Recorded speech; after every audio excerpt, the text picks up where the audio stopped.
Hi there, Sanbonani Molweni. Welcome to Fix channel. If you're new here, please subscribe before the end of the video. If returning, thank you for love and support. I appreciate you. Uthando isithembu, izingane zesithembu, uncut uthando isithembu.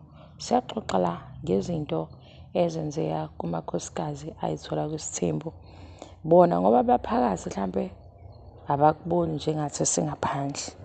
Lana ke besibala izinto esiyibala is red flags. Loss of identity.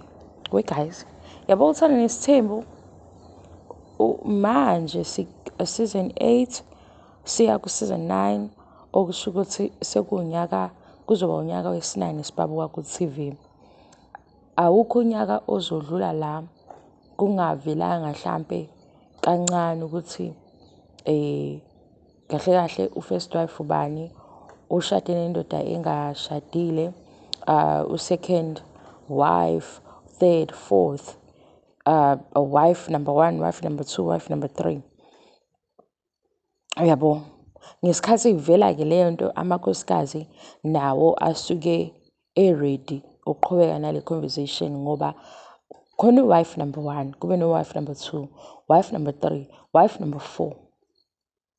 Ubani u-wife number 1 yena-ke usukaphi, awakha amaphupho yini kahle kahle nje kube ngo-wife number 1, wife number 2 into efanayo, wife number 3 into efanayo, wife number 4 into efanayo.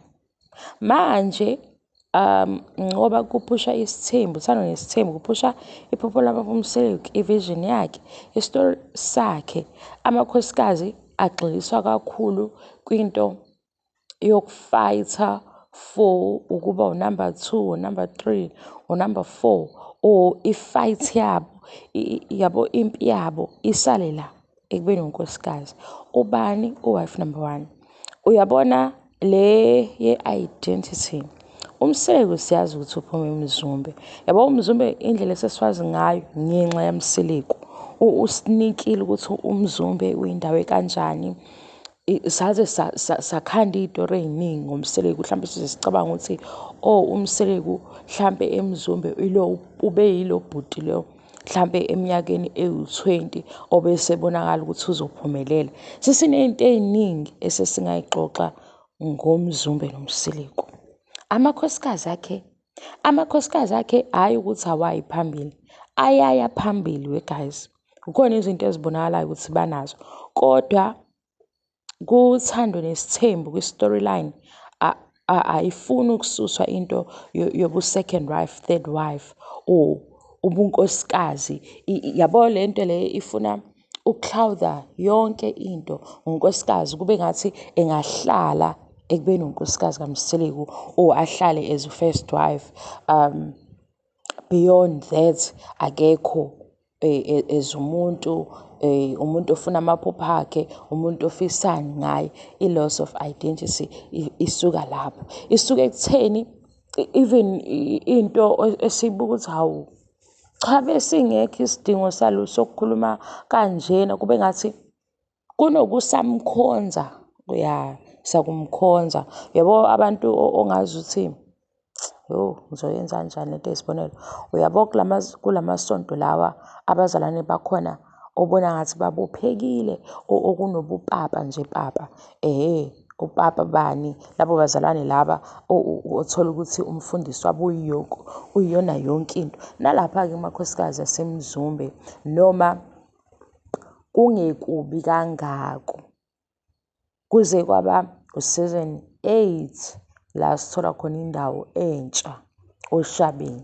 Why sithola indawo entsha Oshabeni? Because umayini uye wathi kubo wase-ke wamenshina kumakhosikazi amanye ukuthi no, ngipholile ngisoshabeni, kwatrenda Oshabeni. Amakhosikazi aney'ndawo aphuma kuzo. Angisho ukuthi mhlampe le nto le ye-identity izosala ngesigodi or ukuthi uphuma like sibe nento nje because unkosikazi umile kuleyo ndawo or umile kuleso story sakhe. Isitori sakhe La kuthandwa nesithembu siphelele ekutheni ungunkosikazi kababa uMseleku.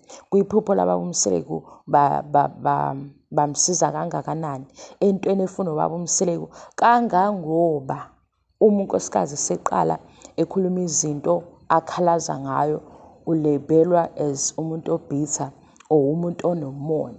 Ama-red flags-ke lawa akwisithembu because isithembu i-narrative yakhona ihamba ne-competition.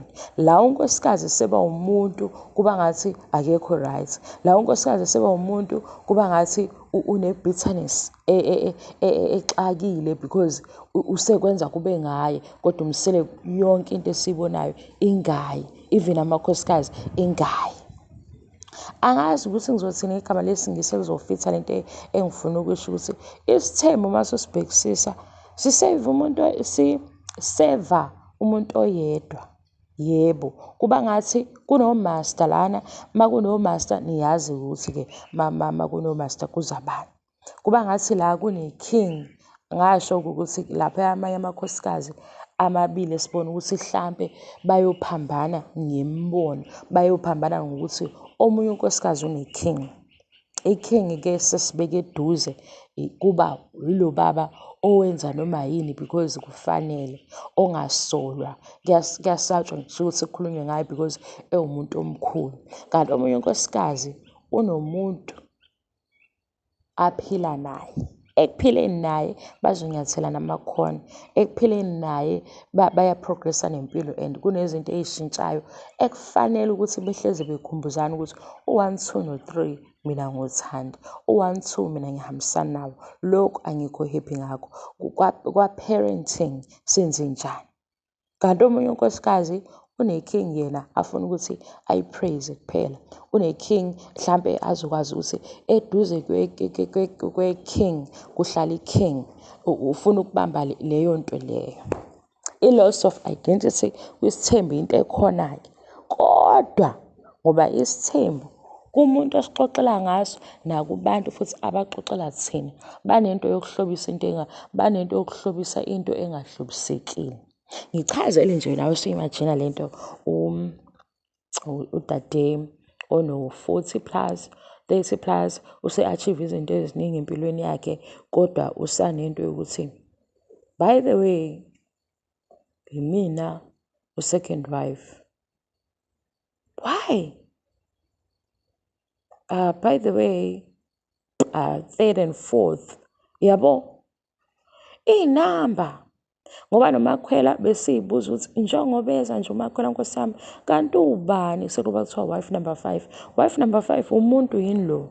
Angithi sifuna phela manje nabo sibenze njengoba kwenzeka kuMseleku, because uMseleku sesimbeka eceleni sesingasakhe sakhe isitori ngokuthi ubhuti waseMzumbe ube na-23, waqala isithembu ngaleso sikhathi, waqhubeka uMseleku sinayo into esilandelayo. Amakhosikazi-ke esaba isitori siyacishwa, uqhamuke sekuvela ukuthi babe amakhosikazi ababo uMseleku, as if eyabo indaba iqala lapho, kanti ayiqali lapho. I-loss of identity kwisithembu-ke ikhona. Kodwa-ke nakobunye kubudlelwane obungasesona isithembu, mawuba nomuntu ofuna ukukukhontrola kakhulu, nosebenzisa amandla, no-manipulative kakhulu, uyalahleka wena uzophila kwi-shadow yalo muntu, uzophila njenge-follower yalo muntu, uzophila njenge-fan yalo muntu, kodwa nibe nithandana. Kubi kakhulu-ke mase kuzokwenzeka ukuthi yena abe nemali kakhulu wena ungabi nayo. Yo, zizokhala-ke lapho. Uzoba yi-fan, ube yi-follower, uphinde futhi lobe ulindile ukuthi-ke ukuphosa ngokungakanani. Lapho-ke uzokwenzela udoti. Ngobani? Lo muntu lo usesebenzise lento ayaziyo ukuthi izogcina wena la eduze kwakhe. Usuwubani-ke wena? Usulandela yena. Kanti nawe mawume eceleni uzifuna ukuthi mina ngubani wakabani, ngifunani, amaphupho ami yini, ngi-right ngani, ini nani, ama-views ami empilo alana, ama-principles ami, uzibekelile nawe lokho. uthi uhlala nomuntu nihlatshisana kodwa bekwazi ukuthi umiphi ngempilo naye akusaphothe lapho, angazami futhi ukukureduce. Isithembu-ke sinento yokuthi amakhosikazi aba mahle ngokuthi understand ama-roles abo avela kulezi iy'namba zokuthi khona u-first wife, second wife, third wife. Sona isiZulu uma kuyiso isiZulu sinobukhalisi obuncane, hhayi futhi obuncane, obukhulu. Kodwa-ke le video-ke siyoba inhlaka ningixolele bengikule ndawo ngoba kuzobe sekuthiwa, who is the real first wife? Who is the real second wife? Hayi bo, asiphumeni ukuthi who's the real first wife. U-first wife ubani? Yena uthandani? Wayefisani? Mhlawumbe iliphi khona analo, uyabo. Njengoba impela isiqhubeka-ke yamthatha yambeka lana, ikuphi yena akuthandayo, ayi-happy ngakho, nezinto asayifisela zona. Hhayi, ufuna ukuyikhohlwa yonke le nto elandele emva ka-husband, afune i-attention ya-husband, uyozizame ngisho izinto esezi-out of character. Izinto esezizoba out of character yila sothola khona unkosikazi eseshayela ihlombe umyeni wakhe ukuthi uthathe ingane encane elingana ney'ngane zakhe. Asikho-ke lapho ngoba siyahleba, bye.